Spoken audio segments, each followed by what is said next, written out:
सीओडीमध्ये androgen त्याचं प्रमाण थोडंसं फिमेल्समध्ये वाढतं, त्यामुळे फेशियल हेअर ग्रो जिथे दाढीच्या इकडे किंवा अप्पर लिप्सवरती की दाट केस येणं, पिंपल्स येणं किंवा फिमेल पॅटर्न बॉल्डनेस की केसाचा थिकनेस कमी होणं, भांग विरळ होणं किंवा टक्कल पडणं, या सगळ्या गोष्टी PCODमध्ये होऊ शकतात.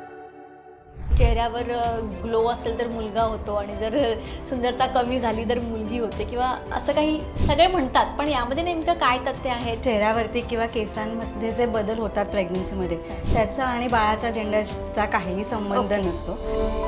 बाळ जेव्हा बघून हसतं तेव्हा आईचे केस जातात.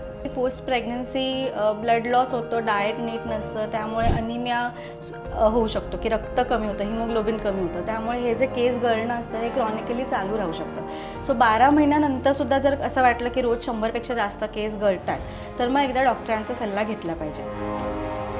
डिलेव्हरीनंतर बरेच वेळा त्या महिलेला एक बेसिक आहार दिला जातो, लाडू असेल किंवा एखादी पर्टिक्युलर मेथीची भाजी असेल किंवा काय, सो त्याचा कुठेतरी स्किन आणि हेअरवर इफेक्ट होऊ शकतो का? आता लाडूमध्ये साखर असते, परत खिरीमध्ये साखर असते, हा जो शुगर ओव्हरलोड असतो ना ह्यानी स्किनवरती मग पिंपल्स येणं किंवा अचानक वेट गेन आणि मग नंतर मानेभोवती काळपटपणा येणं हे सगळं होऊ शकतं. कधी कधी आपण लेझर हेअर रिडक्शन करतो केस कमी करायला, ॲक्नेची ट्रीटमेंट करतो, ती तोपर्यंत इफेक्टिव्ह होते, परत फ्लेअर होऊन जाते. सो जोपर्यंत रूट कॉज आपण ट्रीट करत नाही तोपर्यंत कुठलं पण आपण डर्मेटॉलॉजिकल ट्रीटमेंट केलं तरी ती इधर शॉर्ट लास्टिंग असते किंवा त्याचा इफेक्ट ऑप्टिमम नसतो.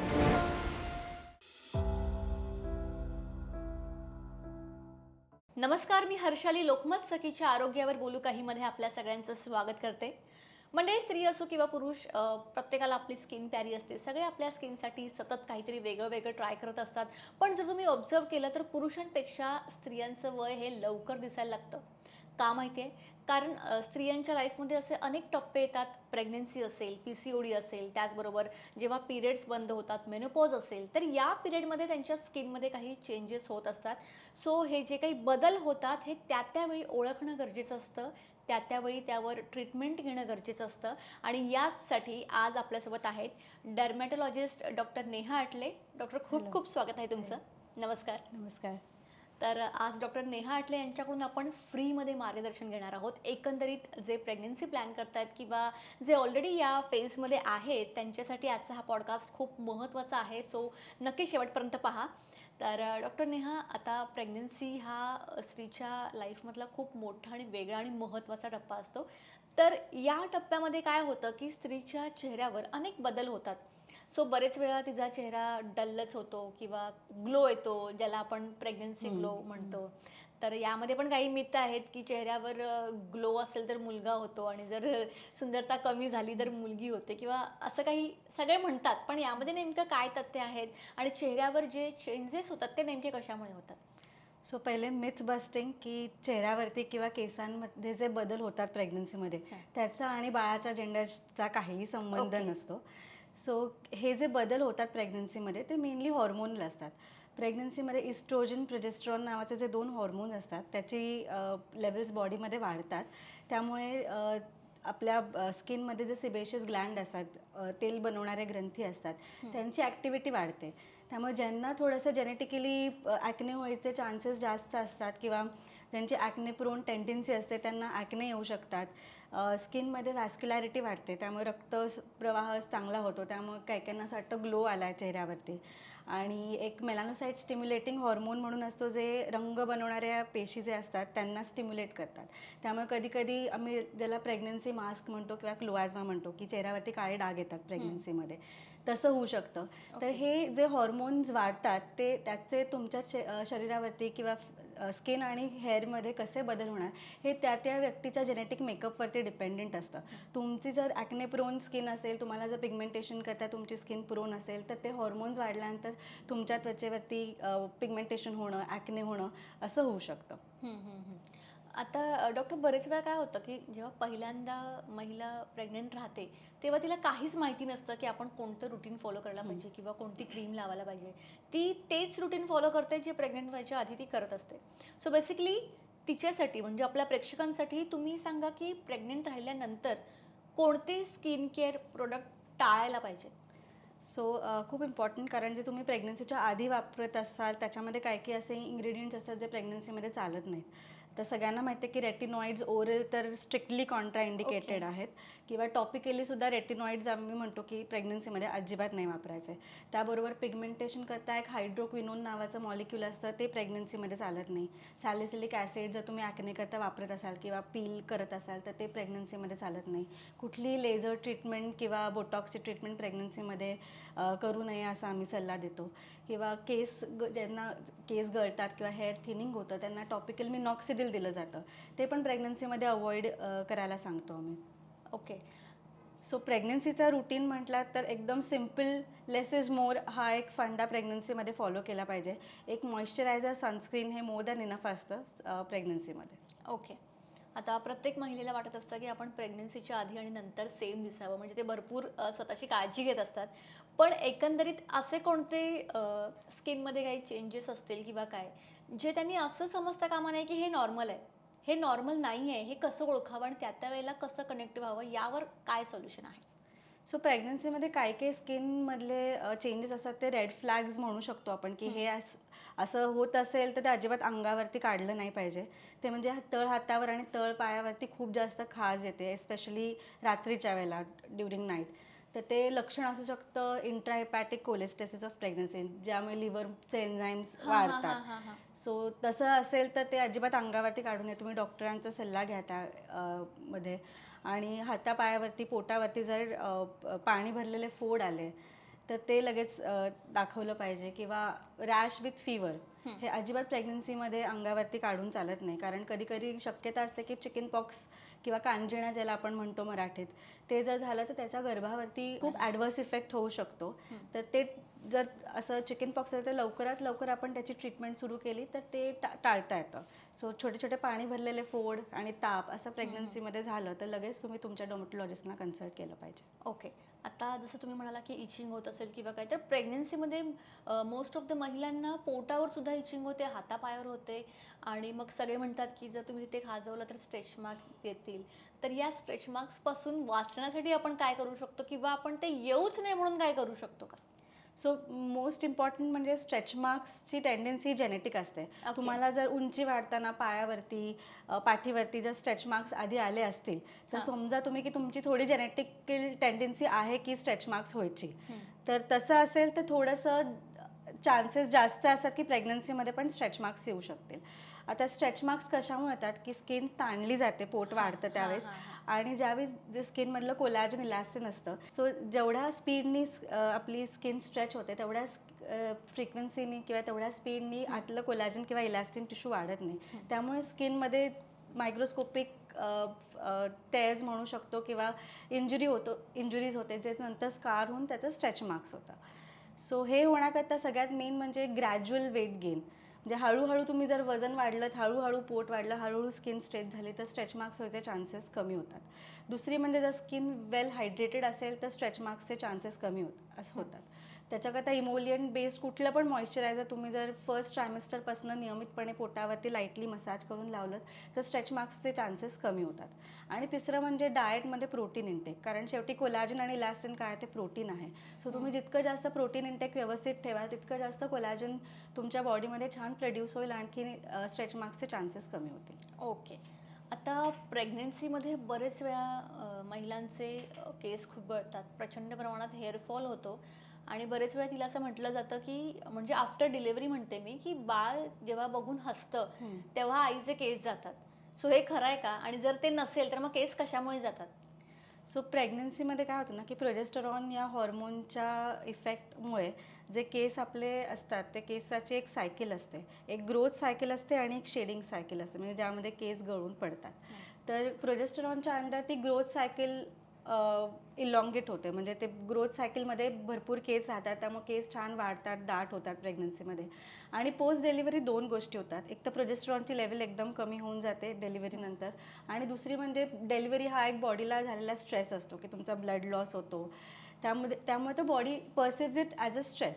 त्यामुळे स्ट्रेसनंतर कधी कधी काय होतं की बॉडी करता सगळ्यात प्रायोरिटीला खाली म्हणजे केस असतात. मग तिकडे एनर्जी कॉन्झर्व करायला बॉडी काय करते की ठीक आहे मग केसांना आपण रेस्टिंग फेजमध्ये ठेवूयात, आता वाढवायला नको, केस वाढवण्यामध्ये एनर्जी एक्सपेंडिचर नको.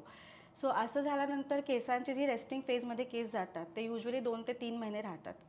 त्यामुळे डिलिव्हरीनंतर 2 ते 3 महिन्यानंतर केस एकदम गळायला सुरुवात होते.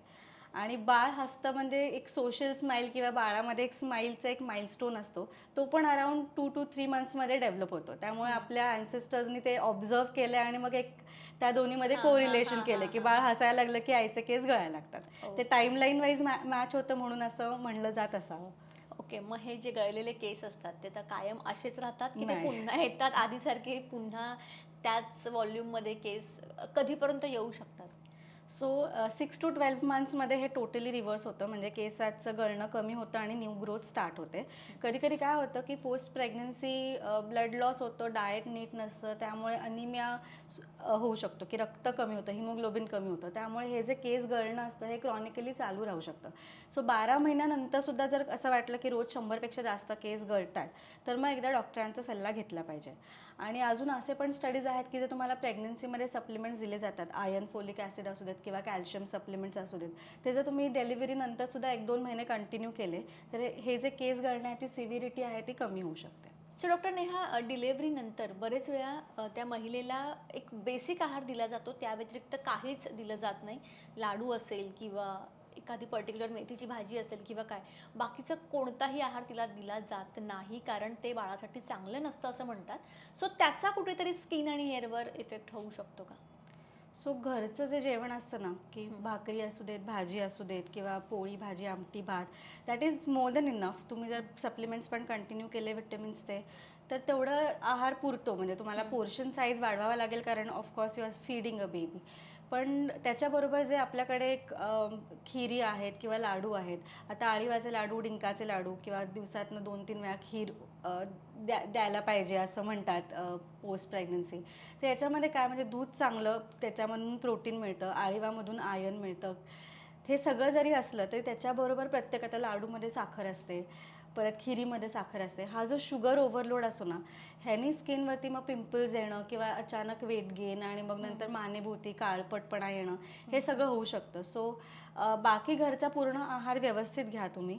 फक्त हे जे खीर किंवा लाडू आहेत त्याच्यामधली साखरेचं प्रमाण किंवा गुळाचं प्रमाण जर कमी करता आलं तर that would be more beneficial for the skin. Okay. So doctor Neha, प्रेग्नन्सीमध्ये ओव्हरऑल त्या पिरियडमध्ये आपल्या चेहऱ्यात आणि आपल्या केसांमध्ये नेमका काय बदल होतो? सो तुमचं जेनेटिक मेकअप कसं आहे त्याच्यावरती डिपेंड करतं की हॉर्मोनल लेवल्स वाढल्यानंतर एकतर स्किनमध्ये सिबेशियस ग्लँड्सची ॲक्टिव्हिटी वाढते, त्यामुळे चेहऱ्यामध्ये एक ऑइलीनेस वाढतो, घाम यायचे चान्सेस वाढतात कारण थायरॉईड हॉर्मोन वाढत असतं. ज्यांना पिंपल्स यायची टेंडन्सी असते त्यांना पिंपल्स येऊ शकतात. मी जसं म्हटलं तसं मेलॅनोसाइट स्टिम्युलेटिंग हॉर्मोन वाढल्यामुळे चेहऱ्यावरती वांग असते ती डार्क होऊ शकतात. ऑलरेडी जे तीळ असतात त्याचा कलर थोडा डार्क होऊ शकतो किंवा ब्रेस्टवरती एरिओलावरती डार्कनेस होऊ शकतो. सो केस कधी कधी काही काही लोकांचे खूप छान दाट होतात किंवा काही काही लोकांमध्ये एकदम थिनिंग होतं आणि केस गळायला लागतात प्रेग्नन्सीमध्ये. सो तुमच्या बॉडीवरती त्या हॉर्मोन्सचा कसा परिणाम होणार हे तुमच्या जेनेटिक मेकअपवरती ठरलेलं आहे. सो त्या अकॉर्डिंगली वेगळे वेगळे बदल प्रत्येकामध्ये वेगळं वेगळं होऊ दिसू शकतं. शकतात. पण प्रेग्नन्सीमध्ये अशा कोणती गोष्टी आहेत ज्या अवॉइड करून चालणारच नाही आहेत, किंवा असे कोणते सिम्पटम्स आहेत की त्याकडे दुर्लक्ष करता कामा नये? प्रेग्नन्सीमध्ये एकतर हातापायाला खूप खाज येत असेल, जी मॉइश्चरायझर लावून किंवा साधं अँटी इचिंग करता ज्या गोळ्या असतात अँटीहिस्टमिनिक त्या घेऊन जर जात नसेल तर ते कधी कधी लक्षण असू शकतं इंट्राहेपॅटिक कोलेस्टॅसिस याचं. तर त्यामध्ये तुम्ही लगेच डॉक्टरांचा सल्ला घेणं इसेन्शियल आहे. दुसरी गोष्ट म्हणजे पोटावरती किंवा हातापायावरती पाणी भरलेले फोड आले तर ते एक ऑटोइम्युन कंडिशन असते ते असू शकतं. सो त्या केसमध्ये पण लवकर ट्रीटमेंट घेणं गरजेचं आहे. कधी कधी सोरायसिस वगैरे आधीपासून असेल तर प्रेग्नन्सीमध्ये ते फ्लेअर अप होऊ शकतं. सो ते पण अंगावरती काढून चालत नाही. ते पण तुम्ही वेळच्या वेळेस दाखवलं तर ते कमी असतं, त्याची ट्रीटमेंट घेतली गेली तर ते लवकर कंट्रोलमध्ये येतं.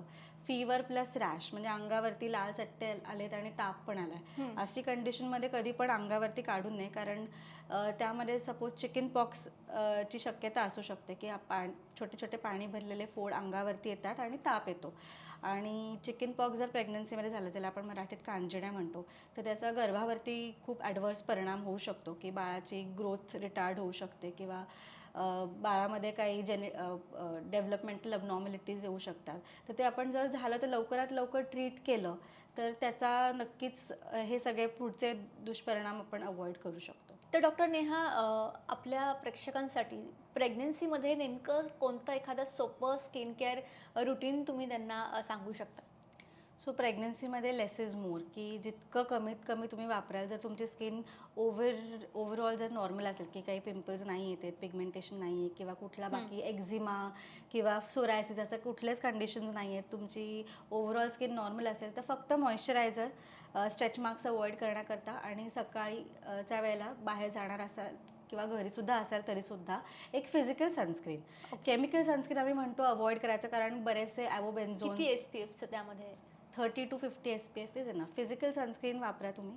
केमिकल सनस्क्रीन आम्ही म्हणतो की युजली अवॉइड करा, कारण त्याच्या इंग्रेडियंटची सगळ्याची सेफ्टी माहिती नाही आहे in pregnancy. So physical sunscreen आणि मॉइश्चरायझर मोर दॅन इनफ, जर तुमची स्किन नॉर्मल असेल तर. जर खूप पेनफुल ॲक्ने आले किंवा बाकी पण कुठल्या स्किनच्या कंडिशन्स असतात ज्या प्रेग्नन्सीमध्ये वर्सन झालं, जसं की एक्झिमा कधी कधी वाढू शकतो, अंगाला खूप खाज येते असं वाटलं तर मग तुम्ही डर्मॅटोलॉजिस्टकडे जाऊन जे प्रेग्नन्सीमध्ये सेफ आहे असे ट्रीटमेंट तुम्ही घेऊ शकता. ओके. आता हे झालं प्रेग्नन्सीबद्दल. तर बऱ्याच महिलांना म्हणजे जर PCOD बद्दल बोलायचं झालं तर एकंदरीत हार्मोनल इम्बॅलन्स झालं हे स्किनवर कसं कळतं किंवा त्याची काय लक्षणं आहेत?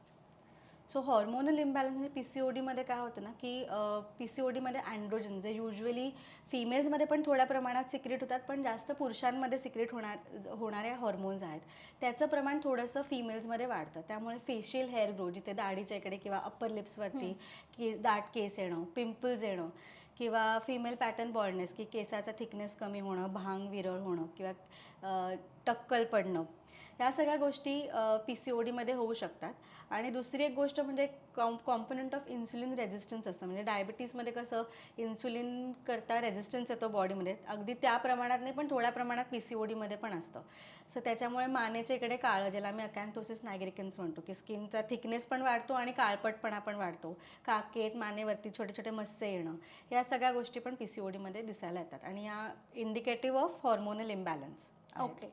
PCOD बद्दल बोलूच, पण एक डिलेव्हरीबद्दल अजून एक प्रश्न विचारायचा राहून गेला. बरेच वेळा डिलेव्हरीनंतर स्किन आहे ती खूप ड्राय होते, डल होते किंवा त्यातून ग्लो गेल्यासारखं होतं, तर ते नेमकं कशामुळे होतं? सो डिलिव्हरीनंतर ना हॉर्मोन्स परत सगळे लेवल्स एकदम खाली होतात. त्यामध्ये नॉर्मली प्रेग्नन्सीमध्ये ऑइल प्रोडक्शन वाढलेलं असतं स्किनमध्ये, त्यामुळे स्किन थोडी मॉइश्चराईज राहते किंवा अशी थोडी तेलकट किंवा ज्यांना काही काहींना असं वाटतं की ग्लो आला चेहऱ्याला, ते एकदम कमी होतं. नंतर दुसरी गोष्ट म्हणजे नॉट जस्ट हॉर्मोनल, पण पोस्ट डिलिव्हरी स्ट्रेस लेवल्स एकदम वाढतात, झोप मिळत नाही नीट, त्याचा पण कुठेतरी स्किनवरती खूप परिणाम होतो.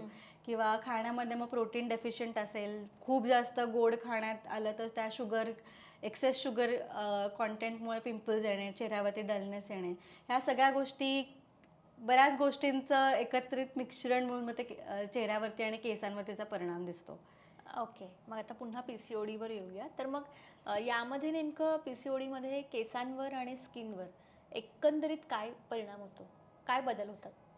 सो केसांमध्ये मी जर सांगितलं तसं केसामध्ये थिनिंग होऊ शकतं, थोडंसं टक्कल पडू शकतं, ज्याला आपण म्हणतो भांग विरळ होते, फिमेल पॅटर्न बॉल्डनेस दिसू शकतो, जॉ लाईनवरती मोठे मोठे पिंपल्स येऊ शकतात, केसाची वाढ होते फेसवरती, म्हणजे अप्पर लिप्सवरती किंवा चिनवरती हेअर ग्रोथ होऊ शकते, मानेच्या इकडे डार्कनेस, स्किन जाड होते, थोडीशी वेल्वेटी आणि पिगमेंटेड स्किन होते, मस्से येणं, छोटे छोटे स्किन टॅग ज्याला मानेवरती किंवा काखेत, हे सगळ्या गोष्टी PCODमध्ये होऊ शकतात.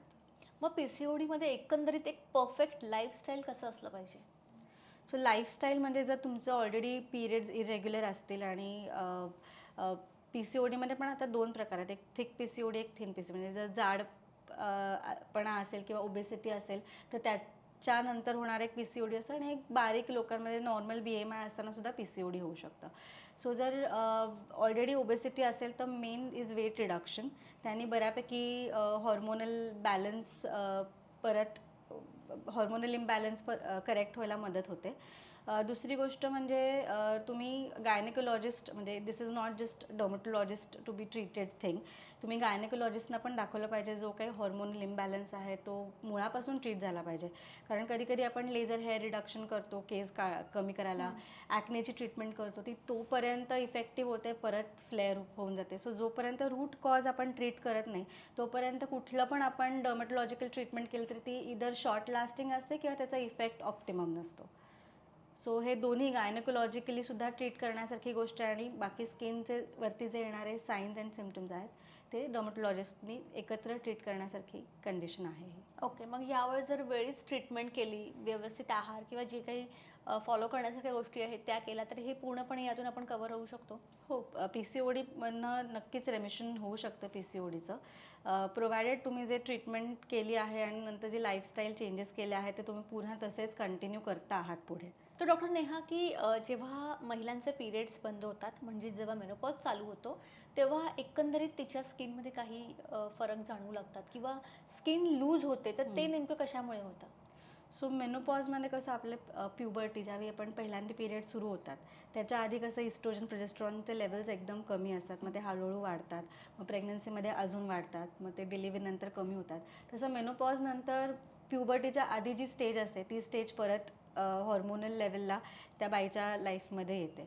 आता इस्ट्रोजनचं काम काय आहे, इस्ट्रोजन कोलॅजनला ना एकदम छान टवटवीत ठेवतं आपल्या बॉडीमध्ये. सो ज्यावेळी इस्ट्रोजनची लेवल कमी होते त्यावेळी स्किनमधलं जे कोलॅजन असतं त्याचं स्ट्रेंथ कमी व्हायला लागते. आपण स्किनला जर एका गादीसारखं एक इमॅजिन केलं तर त्या गादीमध्ये स्प्रिंग असतात ते म्हणजे कोलॅजन असतं आणि मध्ये जे फिलिंग असतं स्पंजचं ते म्हणजे फॅट असतं. ते इस्ट्रोजनचं लेवल कमी झाल्यानंतर ते स्प्रिंग लूज पडतात, त्यामुळे ग्रॅव्हिटीमुळे सगळं फॅट खाली सॅग व्हायला लागतं. त्यामुळे याला जाऊल किंवा खाली सॅगिंग जे म्हणतो आपण होतं मेनोपॉज नंतर. तर ते स्किन एजिंग एकदम ॲक्सिलरेटेड दिसायला लागतं. म्हणजे जर आधीपासनं पुरुषांमध्ये आणि स्त्रियांमध्ये स्किन एजिंगचे साईन्स आपण एका ग्राफवरती प्लॉट केले तर ते ऑलमोस्ट पॅरलेल जात असतं आणि ज्यावेळी मेनोपॉज येत होतं त्यावेळी बायकांमध्ये एकदम ॲक्सिलरेटेड साईन्स ऑफ एजिंग दिसायला लागतात. दुसरी म्हणजे स्किनचा थिकनेस कमी होतं कोलॅजन सिंथेसिस कमी झाल्यामुळे, त्यामुळे इझी ब्रुझिंग, काही पण लागलं तर ते जखम भरायला वेळ लागते. त्यानंतर केसांचं अगेन थिनिंग होऊ शकतं, केस विरळ होऊ शकतात. त्यानंतर परत चेहऱ्यावरती थोडेफार केस येणं, कारण इस्ट्रोजन प्रोजेस्ट्रॉन कमी झाल्यामुळे थोडे अँड्रोजन्सचं रिलेटिव्हली कॉन्सन्ट्रेशन बॉडीमध्ये वाढलं जातं. त्यानंतर स्किन ड्राय पडते कारण स्किन थिन होते, त्यामुळे त्याच्यातून वॉटर लॉस पटकन होतो. नंतर सिबेशियस ग्लँड्सची ॲक्टिव्हिटी कमी होते, त्यामुळे तेलकट ग्रंथी जे नॉर्मली मॉइश्चराईज करतात आपल्या स्किनला त्याचं ॲक्टिव्हिटी कमी होते, त्यामुळे स्किनला खाज येणे, एक्झिमा फ्लेअरअप होणे, या सगळ्या गोष्टी मेनोपॉज नंतर दिसायला लागतात. सो डॉक्टर नेहा, की आपण अँटी एजिंग प्रोडक्ट्स कधीपासून यूज करू शकतो? म्हणजे जसं की सगळेच म्हणतात की आफ्टर 30 रेटिनॉल यूज करा वगैरे, पण नेमकं ते एक्झॅक्टली कसं यूज करायचं, किती प्रमाण हवं आहे हे माहिती नसतं आणि मग उगाच काहीतरी लावतात आणि मग त्याचे काहीतरी साईड इफेक्ट्स होतात. सो बेटर वे तुम्ही आमच्या प्रेक्षकांना याबद्दल थोडं ब्रीफ कराल? सो अँटी एजिंग चे ट्रीटमेंट मी म्हणणार नाही, कारण ageing is not a disease. Ageing is a process, आपण अँटी एजिंग प्रोसिजर म्हणू. सो याच्यामध्ये मेनोपॉजला ऑलरेडी 45 to 50 इयर्सला ज्यावेळी मेनोपॉज येतो त्यावेळी more than half of your life is gone आणि ऑलरेडी कुठल्याही स्त्रीचं life is filled with so much of pressure and hormonal ups and downs. त्यावेळी मला असं वाटतं कोणी पण एक अँटी एजिंगचं पिअर प्रेशर घेऊ नये की मला काय करायला पाहिजे का आता वगैरे. तुम्ही जस्ट सिट बॅक, तुम्ही स्वतःला नॉर्मली ऑनेस्टली विचारा की तुम्हाला काय हवं आहे. काही काही लोक असं जे क्लिअर असतात की मला काही करायचं नाही आहे, मला नॉर्मली एज व्हायचं आहे, ते एका एक्स्ट्रीमला असतात. मग काही करू नका, त्या केसमध्ये फक्त सनस्क्रीन यूज करा आणि मॉइश्चरायझर यूज करा. आणि एक दुसऱ्या एक्स्ट्रीमला असतात की नाही मला नको आहे एजिंगचे सायन्स माझ्या चेहऱ्यावरती आणि मला इंजेक्टेबल्स पण चालणार आहेत, मग बोटॉक्स असो फिलर्स असो, मला ते ट्रीटमेंट चालणार आहेत पण मला ते रिंकल्स आणि सुरकुतलेला चेहरा नको आहे. सो त्या स्पेक्ट्रममध्ये जी लोकं असतात त्यांनी they can go for Botox or fillers. आणि बरेचसे लोक मध्ये असतात की मला इंजेक्टेबल्स नको आहेत पण मला एजिंग पण नको आहे, तर मग त्याच्यामध्ये काय? मग त्याच्यामध्ये पण भरपूर ऑप्शन्स आहेत, जसं मायक्रो निडलिंग आहे, केमिकल पिलिंग आहे, किंवा अगदीच काही नाही तर रेटिनॉइड कंटेनिंग क्रीम्स असतात. पण रेटिनॉइड कंटेनिंग क्रीम्स अगेन प्रेग्नन्सीमध्ये वापरू नये तुम्ही सांगितलं. त्यामुळे तुमची जर फॅमिली कंप्लीट असेल आणि मेनोपॉज व्हायच्या सुरू व्हायच्या आधी याच्यामध्ये तुम्ही ते जर रेटिनॉइड कंटेनिंग क्रीम स्टार्ट केलं तर थोडाफार अँटी एजिंगचा इफेक्ट नक्की येऊ शकतो. फक्त मेनोपॉज सुरू झाल्यानंतर किंवा ते एजिंगचे साईन सुरू झाल्यानंतर तुम्ही अँटी एजिंग प्रोसिजर्स करायला गेला तर त्याचा इफेक्ट तेवढा येत नाही. त्यामुळे ते थोडंसं एक 3 ते 4 वर्ष आधीपासून सुरू केलं तर त्याचा चांगला इफेक्ट येतो. ओके. आणि जे बोटॉक्स वगैरे तुम्ही म्हणालात ते सेफ आहे का त्याचे पण काहीतरी साईड इफेक्ट्स आहेत? प्रत्येक गोष्टीचे साईड इफेक्ट आहेत. रस्ता क्रॉस करायला सुद्धा साईड इफेक्ट्स आहेत, पण मिनिमल साईड इफेक्ट्स आहेत. जर तुम्ही ट्रेन्ड पर्सनलकडनं किंवा तुम्ही ट्रेन डॉक्टर्सकडनं केलं तर इट इज व्हेरी सेफ. म्हणजे आता इतके लोक करतात, इट्स सेफ की जो बोटॉक्समध्ये ते टॉक्सिन वर्डनी लोक घाबरतात, पण त्याचा जो डोस दिला जातो इट इज व्हेरी मिनिमल. तो फक्त तेवढ्या त्या मसलवरतीच ॲक्ट करतो. ओके. सो अगेन स्किनबद्दल एक महत्त्वाचा प्रश्न म्हणजे पिंपल. काही जणांना सतत पिंपल येत असतात. सो बेसिकली हे जे नॉर्मल पिरियड्स किंवा काहीतरी चुकीचं खाल्ल्यामुळे जे नॉर्मल असतात ते ठीक आहे पिंपल्स, पण अदर टाइम्स काहीतरी हार्मोनल इम्बॅलन्स झाला आहे म्हणून जर एखादा पिंपल आला असेल तर ते कसं ओळखायचं? सो पिरियडमध्ये पण जे पिंपल्स येतात ते हॉर्मोनल फ्लक्च्युएशनमुळेच येतात. त्यामुळे मेनली हॉर्मोनल ॲक्ने या कॅटेगरीमध्येच सगळे ॲक्ने येतात. दुसरे असतात ते कॉस्मेटिक ॲक्ने असतात, जे खूप जास्त कॉस्मेटिक प्रोडक्ट्समुळे तुमचे येऊ शकतात ॲक्ने. सो कॉस्मेटिक ॲक्ने जे असतात ते युजली गालावरती येतात आणि ते छोटे छोटे असतात, ज्याला आम्ही कोमिडोन्स म्हणतो. आणि जे हॉर्मोनल ॲक्ने असतात ते मोठे असतात, जॉ लाईनवरती येतात, पर्सिस्टंटली असतात. काही काहींना फक्त पिरियडच्या वेळेस येतात, काही काहींना ते कंटिन्युअसली ज्यांचा इम्बॅलन्स कंटिन्युअसली चालू आहे ऑनगोईंग बॉडीमध्ये त्यांना ते पिंपल्स कंटिन्युअसली असतात. काही काहींना फक्त पिरियड्सच्या आधी येतात. सो डॉक्टर नेहा, आपल्या प्रेक्षकांसाठी काही स्किन रिगार्डिंग टिप्स की ओव्हरऑल त्यांनी कशी आपली स्किनची ते काळजी घेऊ शकतात? प्रेग्नन्सी, PCOD हे सगळं आलंच, पण या व्यतिरिक्त सुद्धा सेल्फ केअर म्हणून स्किनची काळजी घेण्यासाठी त्यांनी कोणतं रुटीन फॉलो करावं किंवा काय कोणते प्रोडक्ट्स टाळावेत किंवा काय फॉलो करावं याबद्दल थोडं फ्रीमध्ये सांगा.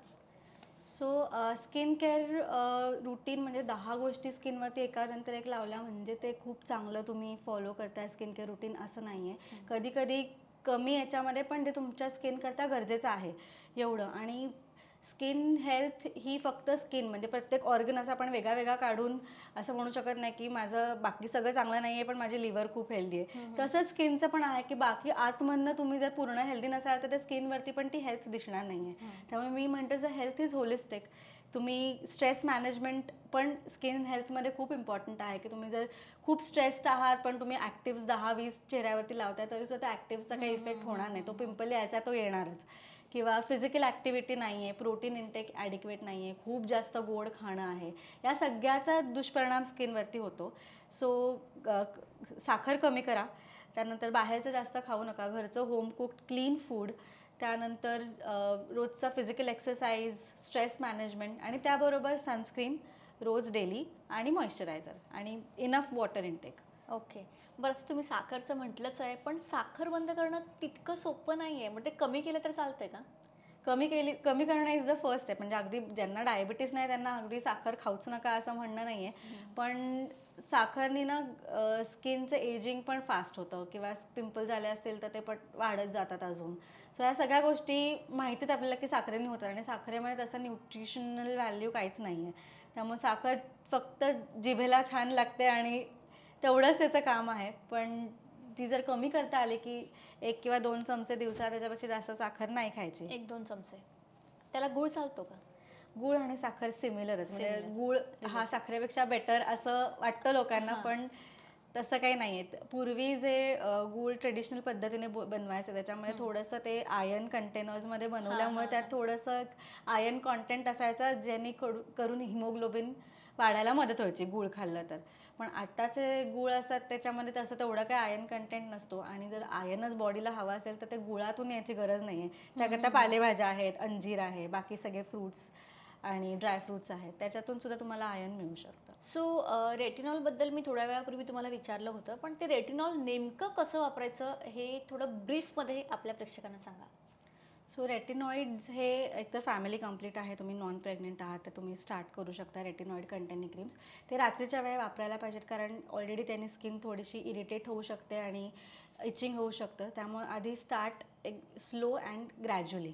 त्यामुळे त्याच्यामध्ये जास्त मॉइश्चराईज करायचं स्किन आधी आणि मग थोडासा एक लेअर ऑफ रेटिनॉइड वापरायचा किंवा एक sandwich method of retinoid application असते. त्याच्यामध्ये पहिला लेअर मॉइश्चरायझरचा लावायचा स्किनवरती, त्याच्यावरती एक लेअर रेटिनॉइड कंटेनिंग क्रीमचा आणि मग परत कम्प्लिटेड विथ द मॉइश्चरायझरचा एक लेअर.